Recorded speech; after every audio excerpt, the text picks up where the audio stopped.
Hello, and welcome to Travelers, Tips, and Tales. My name is Michael. I'm Jacob. And I'm Ben. And joining us today, we have Bailey to talk about combat versus roleplay. Thanks for joining us, Bailey. Yeah, thanks for having me. Yeah, we're always happy to invite some friends on. We're hoping to have some more guests throughout episodes in the future. And Bailey is someone who definitely feels passionate about combat and roleplay in D&D. He sees both sides and wanted to share his thoughts with us today and with you guys. So let's jump right in. The biggest thing that we're going to jump into to start is roleplay in general and how that kind of starts. So where does roleplay start for you guys? Let's go ahead and start off with Bailey.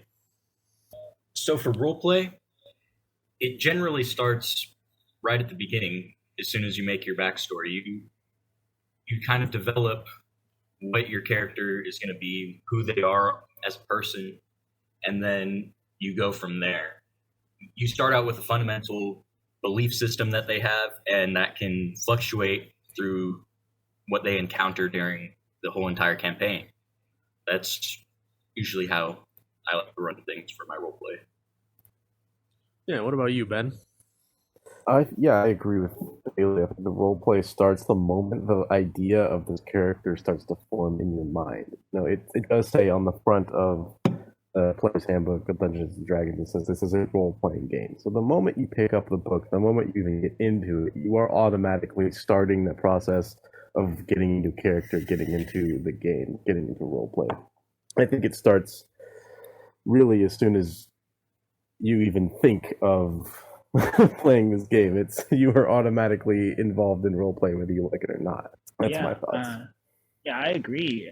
Mostly when you start the character concept on what kind of character you want.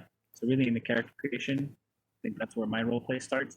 After I start building the fundamental base of my character with all my stats, and then I move on to role play. Yeah, so it sounds like we're all in the same general page of roleplay starts as soon as you really get invested in the game, whether it be you're creating a character or you're starting your first session or you're picking up the book, whatever it may be. As soon as you're getting invested into that game, that's when roleplay truly starts. And one of the biggest things when you're role-playing is working with your DM. Your DM is going to help drive that story, and that's what you're role-playing to, is the story that the DM is getting you involved in. And the Dungeon Master will generally plan out their story, or at least the major points, and then they'll be able to lay that out in a way that opens it up to a cohesive role-play experience for you and for them. Now, when you guys get involved in your character creation and playing your character and really role-playing that, what do you guys do to implement little tics or behavioral analysis or flaws? I typically just try and get into the brain of my character, think how they think. So if a thing I do a lot is I put my character in a weird situation that can go multiple ways for that character. So maybe this character stumbles across like a cat in a tree. How does my character respond to the cat in the tree? Does it help it out? Does it leave and not care? Does it go find someone else better suited to climb a tree to get it out, or try and find for the ownership of the cat, or whatever? I think throwing your concept of a character, typically for me when I start my role playing, that's how I try and figure out who my character is, what they do. I just throw them into weird, different situations. Yeah, personally, I think that when I'm trying to get into character, I almost do like method actors do, where they get into the mind of the character. Like I think it up, and I come up with all the little things about them. And even if I haven't quite filled that out yet, I get into the character and I let it just go. And if I notice that I'm doing something specific to this character, I'll think, that's a cool thing. I'm going to keep doing this. For example, I had a character who all the time, just whenever he got the chance, he would just say, well, honestly. And he did it so often that now it is an integral part of whenever anyone remembers that character, that is the first thing they think of. Especially Jacob, who wins that character for Halloween once. It's a Gerald. pretty easy costume. It's a pretty easy costume. So yeah, I like to just let it come out as I'm playing, and I roll with whatever comes out, and I think, you know what, this is cool. I'm just gonna let it flow from there. Yeah. I agree with Ben a lot on that aspect. When you start, you just have to kind of get into right into the role play. You have to kind of get into being that character. So what I like to do is I don't really like to pre-plan reactions, because it just comes down to understanding your character on a fundamental level. So once you start understanding your character, you can basically just become that character while you're playing, and you understand how they're going to react to certain situations as they come to you. So it's very on your feet type of thinking, like when you're playing a character like that. And I find that pretty fun, because I like to just react how they do. Yeah, I know. I find it difficult until I really get into the character to determine what kind of flaws are they going to have, what's going to make that character tick. And sometimes those flaws can come about in ways that you never really planned. Some characters might go up against a boss fight, or just other creatures that they fight in general. Or maybe it's not even a fight, maybe it's just a random encounter. But these things can give your character flaws. I know there was one character that I had that I didn't have a flaw planned for him, but one of his encounters that he was in, he ended up developing a madness trait, and that became his flaw, to where he would zone out and just wouldn't be able to really understand the world around him for a few seconds, almost as if he were just lost in space. And that's something that's really cool, is you can see how the world also shapes your character further and develops you even more in terms of getting into the mindset of your character. Now, when getting into the mindset of your character, there's a few things that you can do, whether you do voices or you start getting kind of this overall demeanor in real life of your person, whether you hunch your shoulders or make a face in order to convey emotion. How do you guys get in the mindset of your characters typically? I have found that the easiest way for me to get into the mindset of my characters, especially recently with a couple characters that I've been playing, one in particular, I will make a playlist of songs that get me to think about them and to get me into that proper mindset. And before every session, I'll sit down and I'll listen to it. And it helps me kind of start to think more like, not myself, but as this person that I'm trying to become or emulate. And I've found that works a lot for me. I also do a different voice for each of my characters. I try to never do the same voice twice. And if I do, then it's probably because I forgot about the last time I used that voice. I'll try to act a little different. I'll try to do every little thing I can to make sure that I know and everyone else knows that I am playing someone different. Yeah, what I typically do before every session, I just sit down for a couple minutes, whether I'm at a table or at my computer. In quarantine recently, I'll just zone out, and I'll tune everything around me out, and I'll just start thinking about my character, what they've done in the past, what they plan to do in the future, and that just helps me get into the mindset of my character. And once I am in the mindset of my character, I just kind of stick to it. I keep trying to think about how they react before I react.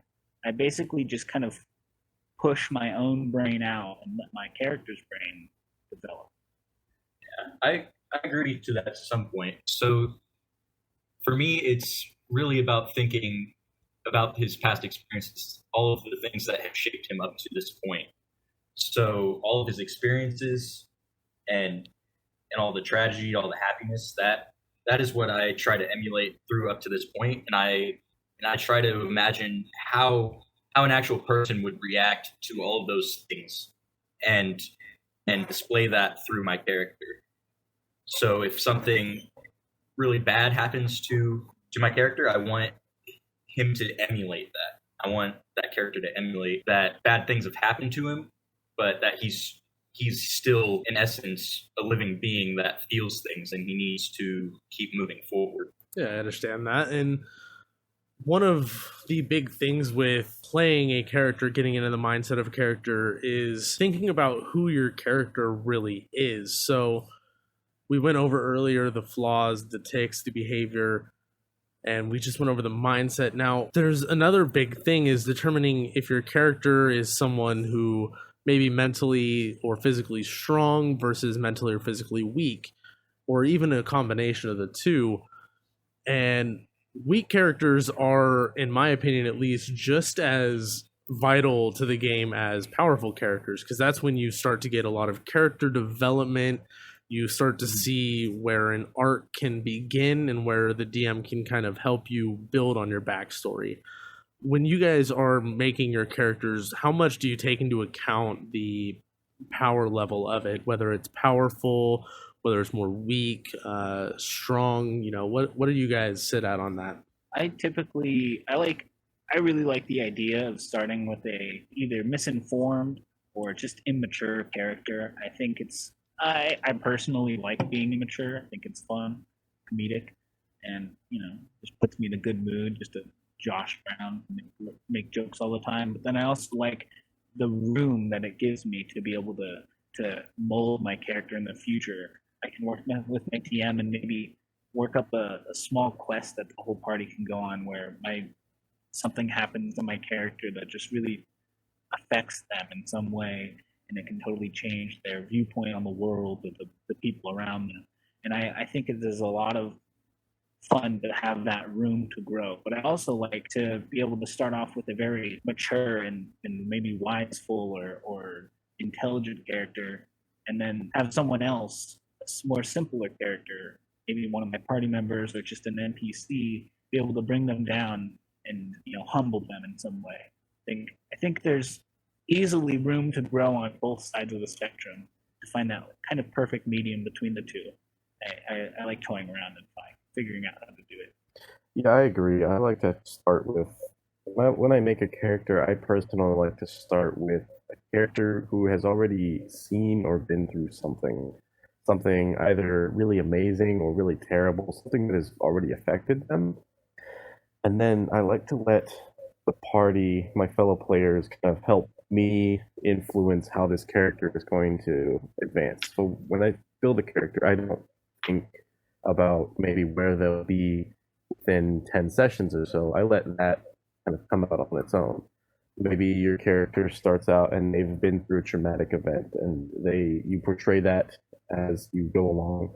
And as you go, your party notices, and they start to maybe try to help you work through it. And through roleplay, your character becomes less impacted by this event, and they become more of a easygoing, more happy character. That is, I think, just as valid as a character who starts out really happy, really immature, and go happy-go-lucky, and slowly becomes more, affected by the world, and they go through more traumatic events. I think that both of those are equally valuable and equally good character arcs, in my opinion.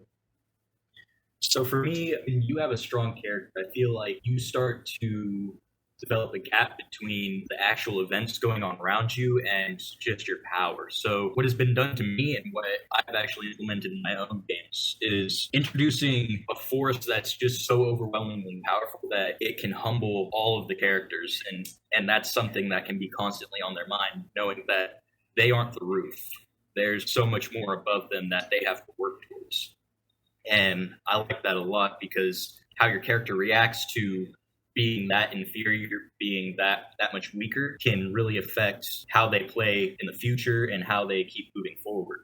And same goes for just starting off weak. So you start off weak in either a mental or a physical setting, you tend to think a lot more about how you're going to play. You become more strategic in the way you fight. There's a lot more that you can implement. So way you interact with the world is very, very dependent on your strength or your weakness.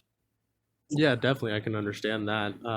Just seeing how even if you build a strong character who's very strong-willed, strong-minded, they feel very particular on certain things, where they just won't be able to change their mind. There's always going to be a stronger force out there, whether it's by choice or not. You might have your mind changed on everything, and it's something that I think is important to understand, that your character, no matter how strong or weak, you're going to have some valuable story arc there, as long as you work with your DM on that and your DM is able to help you develop a little bit more. Now, with that is also seeing how the adventure really affects your character on a deeper level. You're getting into how that story arc is starting to form and seeing how your character's mind is changing on things that maybe you didn't understand before, maybe your character was ignorant to. Now they're being exposed to for the first time, or they're being exposed to it in a new way. And the adventure has an effect that you might not have foreseen and that you didn't necessarily plan for. I know this has happened to a lot of my characters. What are your guys' thoughts on how an adventure can shape your character? I think that allowing an adventure to shape your character is actually one of the best things you can do, because it really lets the DM work with you and to help the party kind of come together. I think that a lot of people go in with this idea that their character is a certain way and will always be this way, and it prevents them from really being able to adapt to the campaign that they're playing in, or being able to adapt to the characters that they're playing with, the other player characters. I think it's a great thing to be able to allow the game and the circumstances within it to affect you and to change you. I know a lot of people might not want their characters to change, but I think that working with the DM and really talking to them like, hey, I really, if that character has to develop and change, I'd really like it to be along this path. And I'm sure most DMs out there would be willing to help you, work with you on how to make that happen. I think it's a wonderful thing to be able to do. Yeah, there's nothing more fun than I think than just taking your newborn baby of a character, level 1, and just throwing them in the sandbox and seeing what happens, kind of a situation. You throw them in the world. Maybe he's inexperienced, maybe they're overly experienced. Just trying to figure out how they react to different situations and everything. And yeah, working with your DM is a really important part, and it's just so beautiful sometimes how such a stern mind can be changed just by a different mindset, a different point of view. Yeah, so the way I think about it is there's two kind of concepts when it comes to roleplay. It's how your character affects the world and how the world affects your character. Basically, as your character goes through this adventure, they aren't going to be the same character that they were at the very start of the campaign. And by the end of that campaign, they may not have changed vastly, but they're still going to change a little bit because they've gone through experiences that they didn't have before. So they have a lot more to draw on, a lot more to think about in terms of themselves. So regardless of whether or not your character is very strong-willed, hard-headed, or they're just stubborn, there is going to be change that comes into your character. And I agree with everyone else. Like, you have to talk with your DM to kind of get them going on a certain route you want them to go on in that development. Yeah, definitely. Seeing how your character develops over the course of going on all these different adventures, or even just one, you see and start to develop this mindset of, okay, my character's gone through these experiences that I haven't. So now you can start to form, based on what you've seen your character encounter, what would they do over you in different situations? Because there might be some situations where you would act a certain way, whereas your character, because of who they are, what they've gone through, how they've developed, or any flaws that they have, that's all stuff that would play into their difference in what they would do over you. And that's an important thing that kind of goes into a point that we'll cover on later, which is metagaming. But understanding the difference between your own mindset and your characters is a huge thing. What have you guys experienced in terms of how your character would react versus how you would have reacted to a certain situation? Can you guys give any examples of that?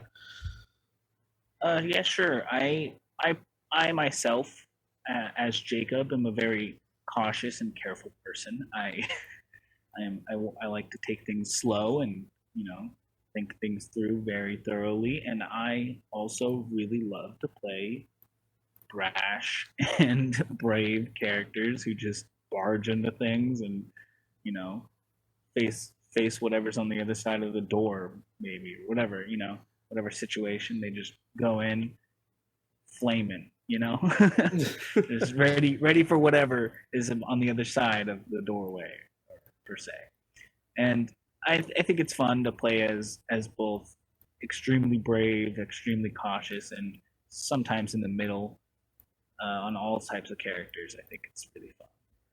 Yeah, no, personally, I enjoy playing all kinds of characters, whether they be, spellcasters or warriors. They're brave souls who would go rushing in to save someone no matter what. And playing so many different characters, I'm bound to play someone that maybe I don't think exactly like that person. Like my first character ever, his name's Brick. He was a barbarian who would rush in. He didn't think too much. If he saw someone that he didn't like, he might attack them randomly on the street. He might, go up, bully them, try to do whatever it's like. And anyone who knows me knows I'm not like that at all. So, so yeah, there's definitely a place for being able to play a character that is not quite you, and I think that that's a lot of fun, and that's kind of the point of D&D. It lets you step into someone that's maybe way braver than you could ever be, or way smarter, or way cooler than the real life you could ever hope to be. Yeah, just another pair of shoes to step into. Yeah. For me personally, like when I'm creating a character, I like to take a portion of myself and I like to amplify that to an extreme. So playing that character, there's certain things where I may not react, me as a person would not react to, but my character would react to, because that trait in itself is just carried to such an extreme that they would. So there's certain characters that I've played that are very, very righteous. Like they view the world in black and white, and that's not how I personally view the world in general. I view the world in various shades of gray. So to have a character like that, it takes a lot of thinking to be understanding that they think this way. You have to make yourself think in black and white in order to allow yourself to play your character accurately. Yeah, I fully agree with the taking an aspect of yourself and just multiplying it to the hundreds for one specific character. I know my first character, his name was Cade, and he was a halfling rogue, and he was just the most cautious, slow walking, thorough thinking character, to the extent that it was like detrimental to him. He would, he'd take too long he'd be too cautious to go into every room. He'd be so protective over the party and make sure he had to go first. He had to send his little lizard that he had down every hallway before anyone else. I just thought it was a lot of fun to just be able to, take a part of me and then just multiply it so much.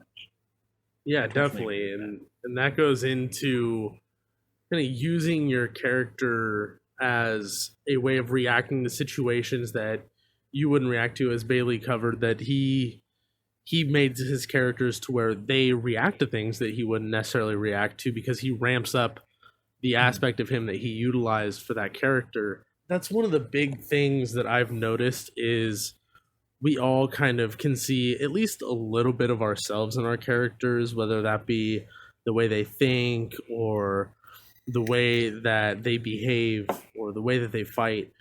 We see all these different aspects that a little bit of us, a little bit of our friends, it all kind of leaks into there. We can see it might link to a favorite show of ours or a favorite video game of ours, where we've seen a certain character and we've really grasped onto that character and taken a hold and said, I want to utilize part of that and see where it can lead me in terms of making my own character using just a little aspect from that. And I think that's one of the biggest things that we see in role play in D&D, is people will oftentimes pull references from other media, from video games, from anime, from TV or movies in general, What do you guys kind of use as inspiration for your role play? Do you guys utilize any of that stuff? Oh yeah, So definitely all the time. I pull from books, TV shows, movies, comics, anime. I pull from all that stuff. Some things, especially when I'm DMing, if I see something that's really cool, it's a really cool plot, I think, that's a really cool idea for a story, and I'd like to tweak it and make it my own. And I think that that's just how creative minds can connect. Just that's really cool. I really like that. How can I make that unique and use it myself? And I think that that's always really cool from DM perspective and from player perspective. Yeah, I typically don't pull from media myself. I do the other where I pull from myself. I like to put just one aspect of myself into each one of my characters. I try and change it up which aspect that might be, of course.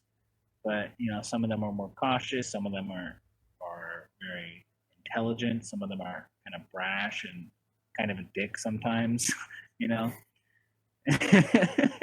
I think I just like to pull parts of myself and see what it would be like to be the extreme of this one part of me. Yeah, I could see that. I personally pull from sort of both. I pull an aspect of myself, carry it to the extreme, but I also take inspiration from those mediums as well on certain character points, because if anyone who knows me, I'm very big into writing. So character development is something that I personally enjoy. So to be able to pull from those mediums and see how different main characters or side characters from these writers that I respect, and then kind of implement it into my own thing, as well as combining a piece of myself into it, it can be very gratifying sometimes just to see how that character turns out as well. Yeah, and one more thing before we move on. Speaking of, putting a piece of yourself in a character, it reminded me of something that I've heard a lot of, and I think is a really cool thing about D&D. I know a lot of people out in the world have been through something, traumatic, or something that they have trouble working through. Maybe there's something that they're afraid to admit, or something that they have trouble dealing with about themselves. You can always put that in a character that you're going to play. And a lot of the times it helps people who have been through something like that work through it before they're ready to really face it in the real world. And I think that that is also a wonderful thing to be able to do with a bunch of people who aren't going to judge you, with a group of friends who you want to sit down and have fun with. I think that that's also a really cool way to go about making your character. Yeah, definitely. Yeah. And I don't think we've said this in any of our previous episodes, but a big thing, especially since we're talking about roleplay can kind of be seen as something with a negative connotation to it, something that's super nerdy, that, people just outcasts are the only ones that roleplay, but reality is roleplay, I've noticed, is for everybody. We have groups where we have guys and girls of all different ages that are playing. I've seen tons of groups where you have little kids getting into it, or even older people getting into it. And we spoke in the first episode. Ben mentioned that Vin Diesel plays, and that's not someone that you would really associate as a nerdy outcast type. You would definitely not say that about Vin Diesel. So yeah, roleplay is for everybody. Don't feel like you have to be a certain type of person to get into it. Everybody has a little bit of that curiosity and that creativity in them to be able to at least start the process. Yeah, it's for all shapes, sizes, and ages. Even our group is pretty diverse. Back to the inspiration thing, though, real quick. I just had another point that I thought of. My brain, I have an ADHD brain, so I'm very sporadic in my thinking. A lot of my characters just come from a random thought that I think of as well, and I'm like, ooh, I need to write this down somewhere. That sounds like a cool thing. Like one of my characters, I was just like, what if, because my first character was all about, I had one attack a turn and I did as much damage as possible.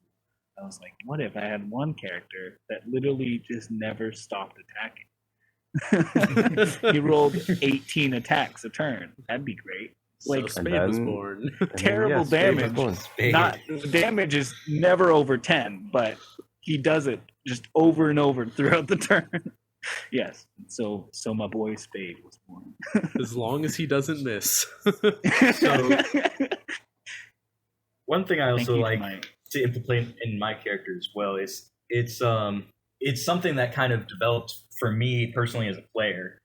For some reason, whenever I play against bosses, I have this exceptional luck of rolling a crit on certain attacks. A crit being a nat 20 for those of you that aren't familiar. 20.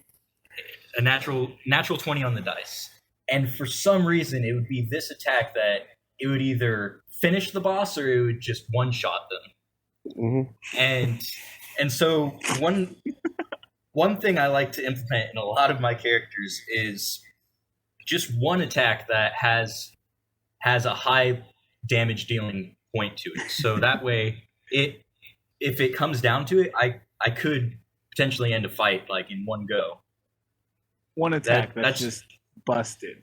Yeah. Absurdly busted. I cannot even tell you how many times that I have been excited to fight a boss, and Bailey gets in there and just instantly kills it, and I go, what am I supposed Bailey to do or me. Some of my characters are just. Yeah, but usually I'm Absurd. DMing for you. I play with this guy. Oh, that's true. Yeah. So if you don't know, the first campaign that I ever played with, it was me and Ben. He was playing Brick, and I was playing a paladin named Guilford. And it was the divine smite ability of the paladin that just for some reason was people. it was just super overpowered at that point. And I would have just this tendency of rolling a crit on whenever I was using that, and it would end the boss.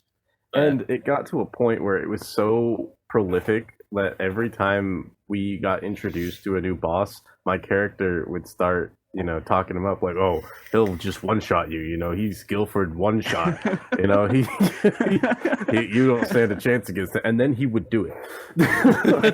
I think at one point there was a point where Brick and Guilford, Brick got pulled out of combat somehow by some other I don't remember exactly what, but he just realized that it was just Guilford and the boss left. And he was like, he's got it, and he just walked away. He's fine in there. That guy's screwed. Yeah, for those of you that are familiar with it, Bailey's characters tend to be very similar to One Punch Man when it comes to boss fights. One shot and they're just dead, and he's just bored. And it's like that every time, and I don't get how, but a lot of times dust off it's the just shoulders and go on your way. It's just a lot of times it's just like, was that it? Because the DM will just look at me. It'll be either Ben or someone else, and they'll just be like, "Why? He's dead. He's dead. You killed him. You killed him along with my hopes and dreams." Which led to the problem of 30,000 cultists, but we'll talk about that another time. Oh my god! Definitely. All right, so oh my goodness. With that little sidetrack out of the way, let's kind of go over the fact that metagaming is a thing that exists. Metagaming is using outside knowledge from yourself as your character. So your character is essentially using information that only you as a person have, and sometimes that has a place in the game. Usually it doesn't. For me, I know metagaming is okay with me in terms of combat. If you know that your teammates are going to be targeting a specific person, you might then be able to target someone else. And that's one of the few times that I see metagaming as a bonus. Yeah. How do you guys feel about metagaming? Because I know it's a big deal. So I kind of agree with that point you make, Michael, because it's like, your characters could have strategized at some point before the combat happens and such. But I think metagaming originally stems with, at least for me personally, it's just that I hang out with the people that I play D&D with all the time. And so we talk about D&D and the campaigns that we're in. And of course, you know, we're also obsessed about our characters and what their past was and future. And sometimes I do it with, you know, Ben a lot. As an example, we'll just talk about our characters or his world and how expansive it is. And I think at some point, some late nights where we were just hanging out, you've shown me a couple stat blocks to like BBEGs, and I'm just like, geez Louise. And it's just, yeah, it's just to the point where you have to make sure that you know what you know and your character knows what your character knows. You know? Yeah, there's nothing wrong with, you know, telling, you know, your people you play D&D with, your friends, you know, this thing Yeah. that I made, this thing I had this idea for. There's nothing wrong with that, as long as you can separate the two. But I think Exactly. the There's nothing wrong with- the number one greatest use for metagaming, in my opinion, is the ability to look at, like, okay, so you've gotten your role play down. You know, this is my character. This is what they would do in this exact situation. That situation arises. Let's say their response to that would be, oh, well, this person is clearly evil. I should kill them. But that person that just did it is a party member, someone who's playing with you. Maybe in that case, then, the appropriate response would not be to go and do exactly what your character would do, but it would be something, you know, you would metagame and say, you know what, I'll do something else. I'll say, no, honestly, I expected better from you. And I think that can honestly have way more of an impact in the long run than just hauling off and killing a fellow party member. I think that metagaming has a place there, especially. Yeah, I think it's important to make sure that you remember that everyone is here to have fun, and character versus character is never fun. Well, sometimes. Unless it's in a healthy manner. There's a time and place. There's a time and place. There's a time like and final place, battles, for but sure. That's a story for another day, gosh. Ben. That is that's a story for a that few is- days, maybe. that is multiple. That is like a podcasts. 4-part, yeah. That is multiple episodes right there. There's a lead up to that. What about you, Bailey? Personally, for metagaming, I'm not a huge fan of implementing it in my gameplay. I like my character's reactions to be raw to things. Like, I may know it, and so that could add another level of excitement for me, the dramatic irony of knowing, oh crud, this bad thing may happen to my character, but my character doesn't know about that, so I'm just going to play stupid and know that this is about to happen to them. And it kind of adds kind of comedy to me.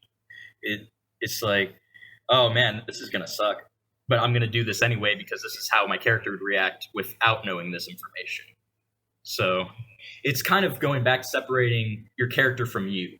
Yeah, definitely. And even though you have these few instances where metagaming may or may not be valid, I think we can all agree there are a few major things that are just generally accepted in game, whether it be metagame or not. And that is the few rules of don't split the party and don't be one of those jerks that decides to respond to a situation where everybody gets mad at you and your only response is, well, that's what my character would do, because nobody likes that person. Except maybe the DM. Yeah, the DM likes it Yeah. because it adds drama and more story, and that always makes it a little bit easier. I will give you that. It is always Not gonna fun lie. to be I, as the behind the DM, DM love it. screen. It's always fun to be behind the DM screen, you know, writing something down or taking notes of something, and you start to hear like a little argument break out, and you look up over your screen. You're, oh, what's going on over there? Yeah, This is the So most I- interesting thing. So I personally have a story about the don't split the party, and it's I'm sure we all have a million. I'm not gonna lie. yeah. sure. But We all this one experienced happened this very one. very recently. Yeah. You all are in this game. Yep. Yes. So I recently started my first true campaign. All of these guys are in it, and I had a friend who they wanted to join too, and I was like, okay, cool. And their character was one that's very chaotic type character, and there's not just the fundamental rule don't split the party, but in case you guys don't know, there's a thing called a flump. And these flumps are amazing because you can always trust a flump. Flumps love Always. party members. They're like these Flumps are the best. jellyfish looking things. Like they They love being around party members. But yeah, so these flumps are leading the party to Ben's character, so we can get him implemented in the game. And this character, this is like the first session, mind you. Yeah, This is the first session of everyone's level 1. We're all chumps with nothing. My character literally has no like equipment whatsoever. So the whole party is following these flumps, and this player they're like, yeah, my character doesn't want to do that. They're gonna go this way, and I have to pause for a second because I had not planned for this. I was just expecting them to all just go make this a quick thing, but no, this player is like, I'm going to go this way. And so they break off, and another one of the player characters doesn't want them to be off alone, so they follow them too. The hero of the story, really. And now, we've effectively split our party into 2 and 2.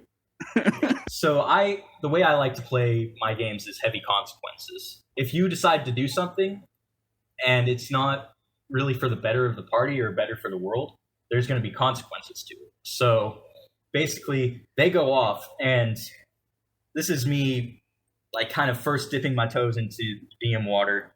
Like, I'd done it a couple times before, but this was, like, really one of the first goes about it. Mm-hmm. And I draw 3 dark mantles on it. And if you don't know what a dark mantle is, it's a challenge rating 2, and a challenge rating goes for 4 party members. And I draw 3 of them on. So a challenge rating 2 is meant for 4 party members of level 2 to fight. One of them. For one of them. And this is 2 level 1s. And so they get jumped by these things, and they both run. And the person who originally split off, they get knocked down, but they're still alive. They have to make their death saves. And which they very quickly.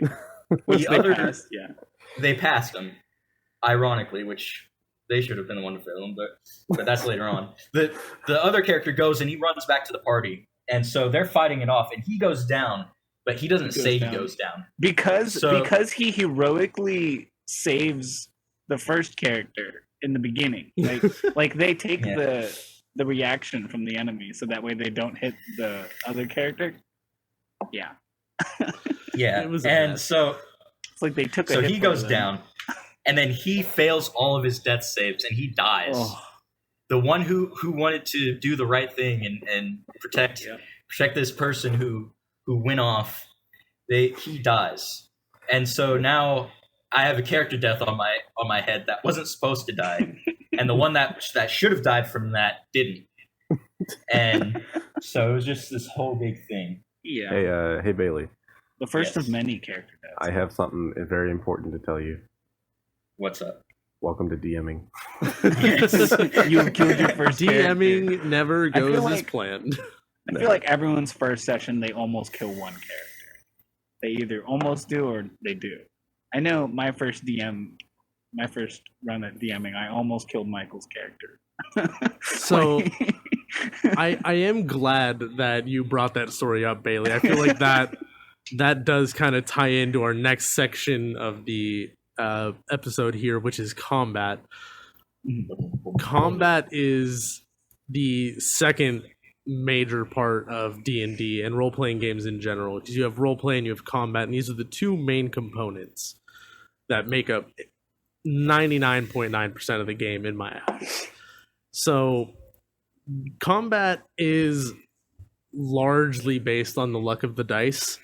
As Bailey mentioned earlier, he is insanely lucky when it comes to dice rolls against big bosses, and that is just something that he is good at. I am not necessarily that lucky most of the time, and there's a little bit of play here where that situation that he described with the dark mantles and splitting the party, this didn't really come into play there, but this typically will come into play for encounters. Is what does your character think in terms of, should I fight or should I run and come back to this fight maybe once I've gained a little bit of strength, if I'm going to come back at all? Mm-hmm. That is something that I've seen that a lot of our characters have failed to do, even though it is the smartest thing to do. We have not really backed down from a fight. We are currently in the middle of a fight in one of our games that we should not be doing, but we're doing it anyways.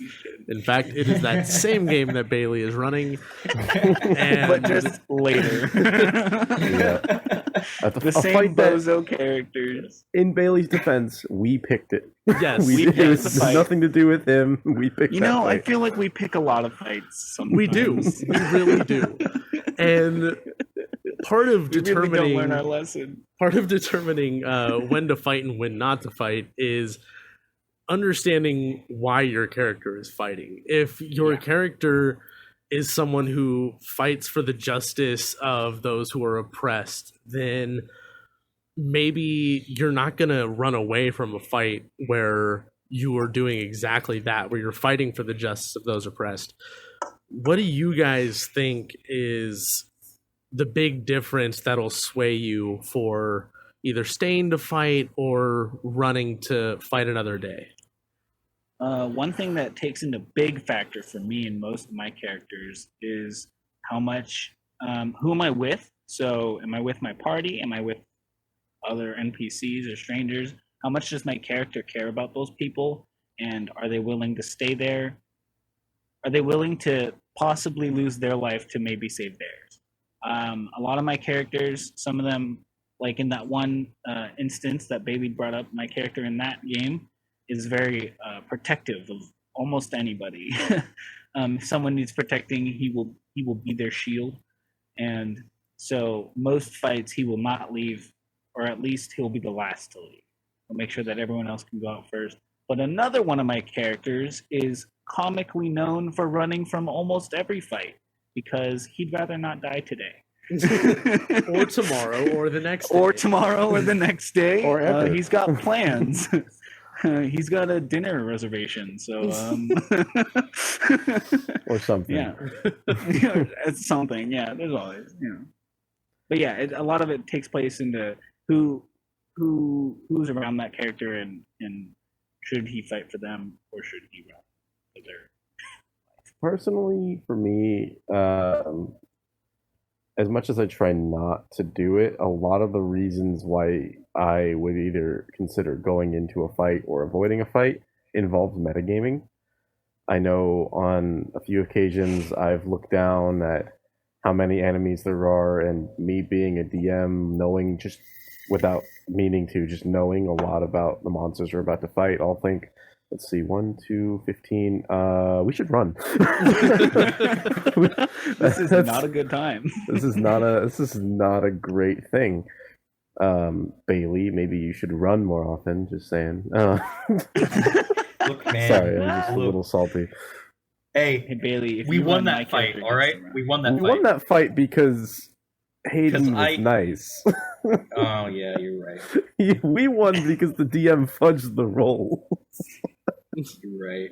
Hey, there's nothing wrong with a little roll fudge, okay? Nothing wrong with a little It's roll necessary. fudging, but It's necessary. Some DMs like to keep their players around.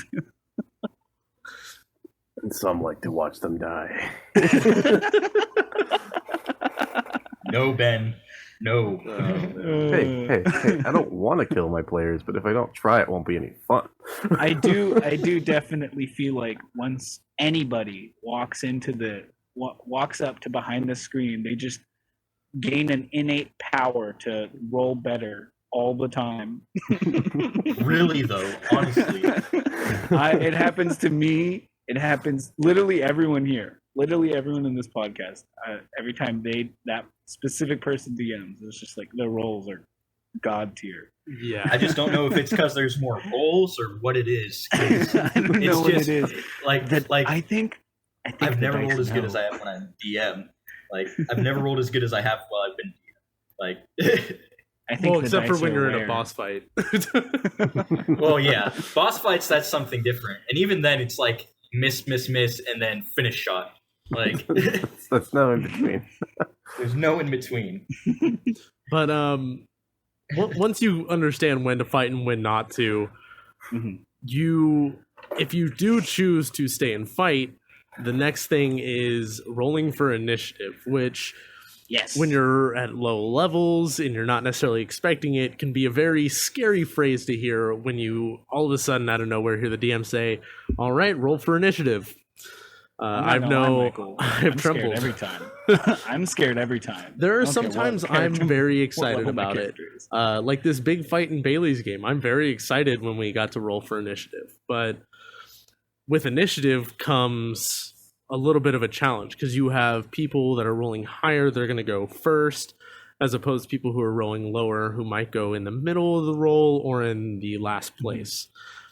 There are different advantages to each. Depending on what class you are, the advantage might be in a different spot. I know one thing that I love about Pathfinder 2nd Edition that I'm hoping to implement even in my 5e games in the future is there's a action that you can do that you don't even really use an action to do it. You hold your initiative and then you basically skip your turn, and at any point in the initiative order you can join back in and take your turn there as normal. That is something that is huge that can kind of fix that issue of, oh man, I don't want to hold my turn to have this advantage. So what do you guys think about the different advantages and disadvantages to being an initiative depending on, what kind of character you're playing? So I just want to say first off, just because you hear those words, roll for initiative, does not mean you're in combat. That is true. Yes, I did not mention that. Don't necessarily assume. It's been a couple times where specifically one of my characters almost died once because the DM said roll for initiative. There was no combat. It was optional combat. Otherwise, it was just going to talk to us, but it looked scary, so he said roll initiative. They attacked it, and it exploded. I got flung against a wall and almost died. So, just throwing that out there. As for being an initiative for combat, I think being able to hold your turn is a really great optional rule to throw in there because, like you said, there are certain advantages and disadvantages. For the frontline warriors, the fighters and the barbarians, they might want to go first. They might want to run up and stop anyone from rushing in or attacking anyone that can't take as much hits, can't take as many hits. At the same time, if you're a spellcaster, maybe you want to be last in place, so you can wait and see how the battle is gonna go down. You want to wait and see, which enemies you need to watch out for, which ones you need to focus on. So it's definitely a kind of give and take on what order you want to do, what do you want to do, when's the best time to do it. So there's definitely a lot that goes into thinking about that. Definitely. Yeah. So for right now, I'm playing a cleric in Ben's game, and the way I fall on initiative highly depends on what spell I'm going to use first. So, say I fall first on initiative, I'm either going to start off with an opening spell, like attack spell, or I'm going to start off with an opening buff spell to make sure everyone is good to go for their rolls. If I fall somewhere in the middle, it's usually going to be more an attack spell. And then if it's at the end and people have been hit, I'll go for more of a healing spell. So it's all about kind of strategically what your character's going to do at certain places in that initiative. Yeah, and I definitely think there's not just a difference in first, middle, and last. There's also a very big point of where you are in terms of when you go versus when the enemy goes. Like you as a character and the enemy.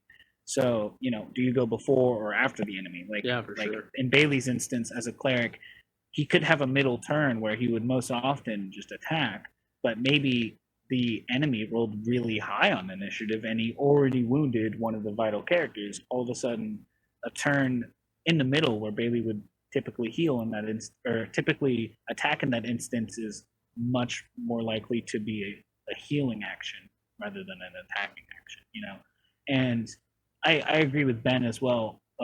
Typically, the way I place my perfect initiative order would be typically all healers are at the lowest point. Sorry, healers, you're the end of the initiative. That's where I think they ideally should be because they're very reactionary. those healers, along with the spellcasters, they're very reactionary. What they do depends on what everyone else does. And then the people, who are more melee kind of, non-spellcasting characters, those people typically should go in the beginning, so that way they typically have more hit points and they're tougher, so they can front on the party and make sure that all the others are protected. And then the enemy can just sprinkle in wherever. Yeah, I mean, ideally, the That's enemy my would be opinion. going right before the healers, in my opinion, so that way the healers kind of have that chance to utilize their turn in the best way. But as far as what we kind of talked about a little bit, I know Jacob talked about it mostly in our episode regarding character creation, is he mentioned that, one of the ways that, you like to build characters is seeing what the party build is like already and seeing how you can fit something into that. And this is a huge spot where that is affected. And that's because when you're in combat, party cohesion is huge. You want to make sure that you have at least one frontline fighter, at least one healer. You want to have a utility who might be able to switch back and forth between the two. You want to have someone who can either shoot spells off from a long range or fire arrows from a long range. And beyond that, there's kind of the idea of throwing in other things to help out those. So you might, if you have a party of 5, you might have 2 people up front fighting. So that way, those people in the back can kind of take a little bit of a breather and worry less about the damage they're going to be taking and more about helping those front lines. So what do you guys feel about the party cohesion, understanding your character's role in combat and how you should really go about fighting? So, personally, I think that it depends on the type of game that's being run. So, if you are playing in a game where the DM says, you know what, don't even worry about combat, this is a role-play-centric game, combat's going to be few and far in between, it's not going to be very difficult, I think that you can do whatever you want, whatever characters that you want, that's a really fun type of game to play. On the other hand, there are DMs who like the old school first and second edition Dungeons and Dragons, where your whole goal was to do hardcore dungeon crawl and it was combat all the time. And if it's that kind of game, you need to talk to your other players and really balance out this party and really think about, what do we need? What kind of skills do we need? And yeah, not even combat, like skills, out of combat skills can be balanced with other party members. I'm proficient in lockpicking, you're proficient in medicine, you're proficient in this or this or this, and we all need those skills to succeed. I think that is also just as important as balancing your combat skills. Yeah, I personally, it's one of my favorite parts. I love, sometimes I'll have like a character idea where I already know what kind of things they'll be specializing in. But, most of the time when I'm invited to a game or whatever, I like to wait until everyone else has picked what they want to play first. And then I ask everyone, typically we typically make a group chat. And then so one of my first messages into the group chat is, what is everyone playing? What class, race kind of situation is going down. So that way I know what I can do to balance it out. It's one of my favorite parts, actually. The skill-wise as well. It's the thing that I always... Yeah, definitely. You want to have a little bit more of a balance in terms of spreading out the skills that might be useful in the game. So you want to work with the other players to see, okay, this person can be good at these couple things, this person can be good at these couple things. And that really allows for you to develop this sense of everybody kind of shines in their own way. Definitely. I like to think that I'm a fairly versatile player. So whenever that message goes through, I definitely like to see what everyone else is playing so I can see where my character can fit in. I mentioned earlier that I play a cleric. That's not normally the kind of class I like to play. Normally I like to be more of a melee type fighter with maybe some magical aspects to them. But I don't normally play a straight up spellcaster. But in the case of the party, we already had 2 frontline fighters and we already had just a solid spellcaster. So I decided, maybe there should be some sort of healer in this mix. And that is how I made my decision on the class I was going to play. and then you proceeded to blast everyone with radiant damage for the rest of eternity. Guiding Bolt. Best spell, Guiding Bolt. Changed my mind. And Thaumaturgy. That one too. Two favorite spells right there. Jacob had a little bit of technical difficulties. His computer is not cooperating with him today, so we are trying to get that fixed. So one of the big things in combat is knowing when different spells and abilities will be useful. Bailey talked earlier about how, depending on his initiative order, that's going to determine what kind of spell he's going to use. And that's a huge thing, is knowing what spell is right for the situation. So is there a particular way that you guys go about determining that? For me personally, at least in my opinion, when it comes to D&D and role-playing games in general, creativity is a weapon that you can use at any time, and it never runs out. And creativity, when it comes to spell casting, spells are basically just weaponized creativity. You can any situation you come across, if you have the right spells, you can find a solution to that, and you can throw it out, and you can cause massive amounts of confusion or affect things in a huge way. For example, let's say you walk in and your party has started a fight in a bar. People are hitting each other with stools, with pool cues. It's this huge thing. A spellcaster might walk in and put everyone to sleep. And that would end it right there. That would end the whole fight. Whereas a spellcaster who wants to spice things up a little bit might just throw a fireball into the middle of the room and blow it up.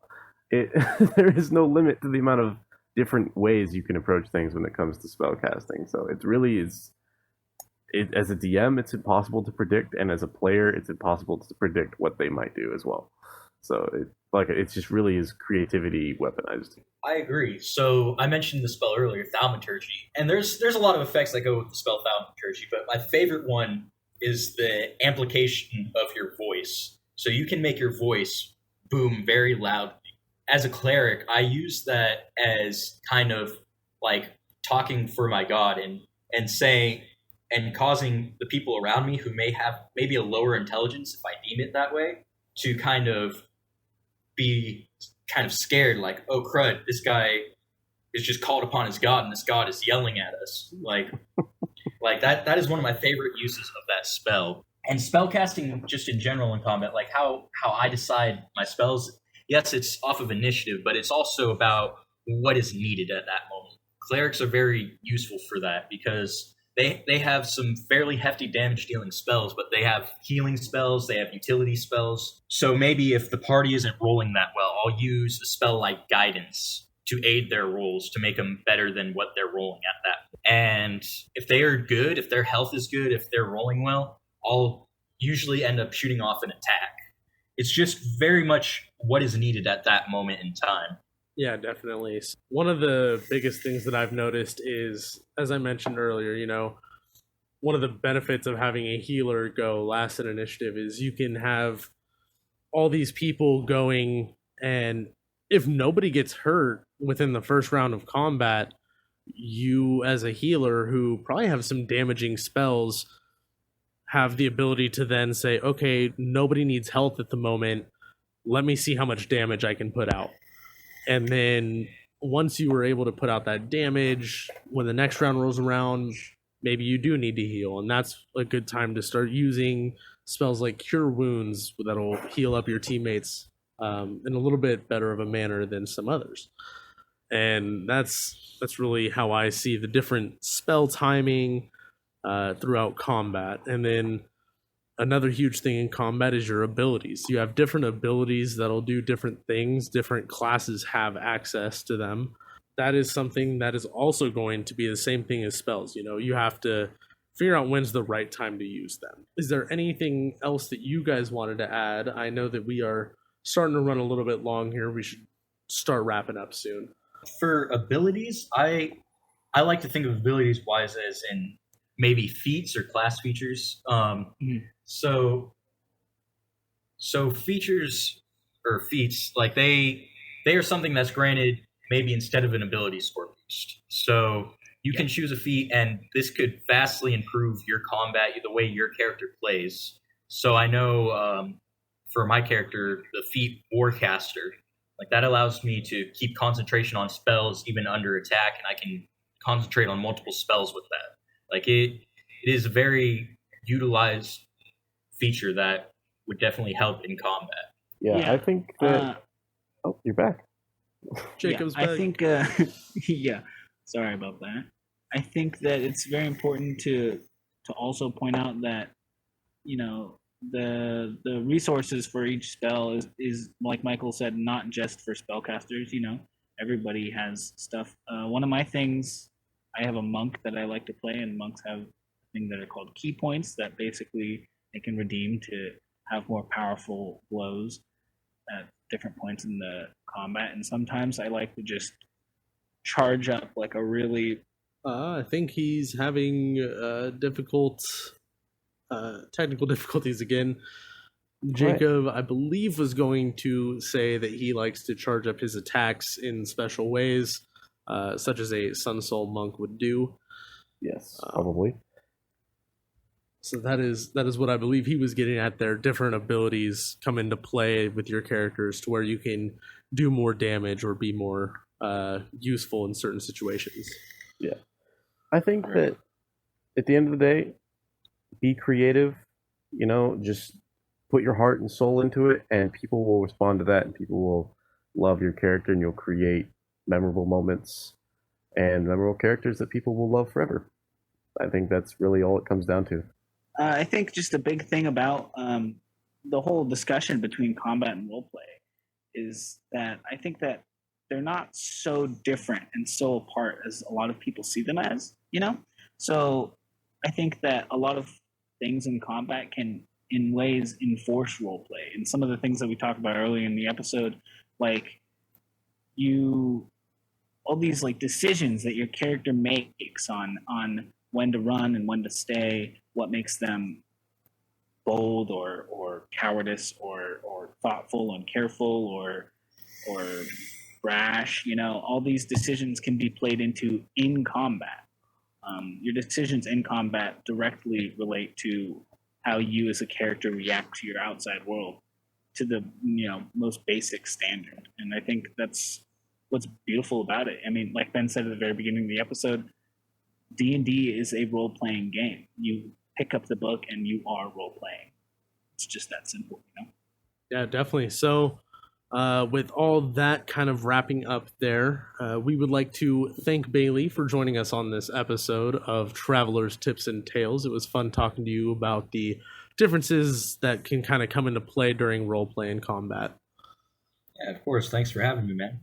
Yeah, definitely. I know we haven't marketed it yet at all, but we did start a Patreon. Ben will touch on that a little bit here.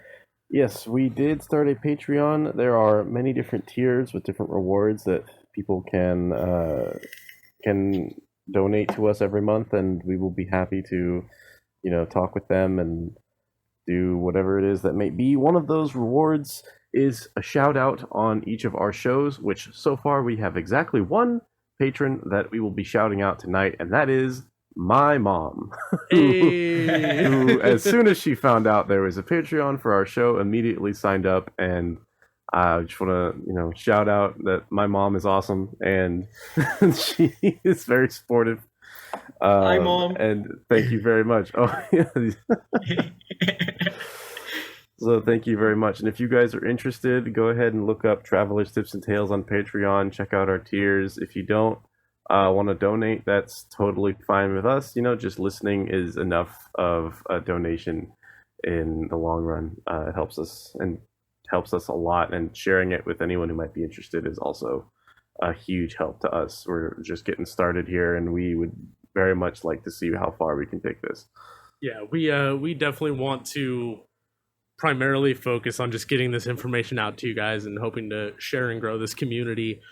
But you know, it's a thing that we do that takes up some of our time, takes up some resource, and for this podcast to get better, we do need to invest more money into it. And if that is something that you want to help us out with, then the donations are always greatly appreciated. I know on Patreon, one of the options is that instead of going with one of the tiers that's already set up, you are able to set a custom amount that you want to donate. And so if you want to do that, if you don't want to use any of the tiers, you are welcome to do that. And we will make sure that we get any rewards that are due to you over to you, because I don't believe the rewards go if you do a custom amount. So we'll make sure that that's all squared away. But yeah, so thank you guys for tuning in. Check out your local game stores to get the books or any resources you need. We made a deal with our local game store here to promote them. So Ben, why don't you go ahead and promote our great game store? Yes, and special thanks to Forgotten Path Games for shouting us out on their social media and for allowing us to, advertise in their store. They are super awesome. They are where we got our start. This is the place where I met Jacob and Michael originally. This is the place where my game that has lasted so long and gathered so many players and friends that I treasure, this is where we all got started. And I immediately wanted to go to them with this offer, and they agreed. And so we are super excited to be working with them on this. So yeah, special thanks to Forgotten Path Games. Look them up, check them out on Facebook, on Instagram. They are super cool. Yeah, we definitely appreciate them a lot. They've definitely put up with our shenanigans whenever we go in there and make a ton of noise or take up a lot of space. They're very nice about telling us to quiet down instead of just kicking us out like most places probably would. Yeah, well, it helped that we brought them pizza all the time. But yeah, that is a good thing to do. If you guys have an awesome game store, don't be afraid to bring them food or drinks if that is something that they are comfortable with. I promise you they will definitely appreciate it. I know our guys did over here. So with that, let's go ahead and wrap it up. Thank you guys for tuning in this week. If you guys have any suggestions, feel free to email them to travelerstipsandtales@gmail.com. Links to our social media will be in the description, as well as our Patreon. And if you guys enjoy the intro and outro music that we have, I've also let you guys know about who took care of that for us. So go ahead and check them out if you are interested. And we hope to have you back next week. Bye.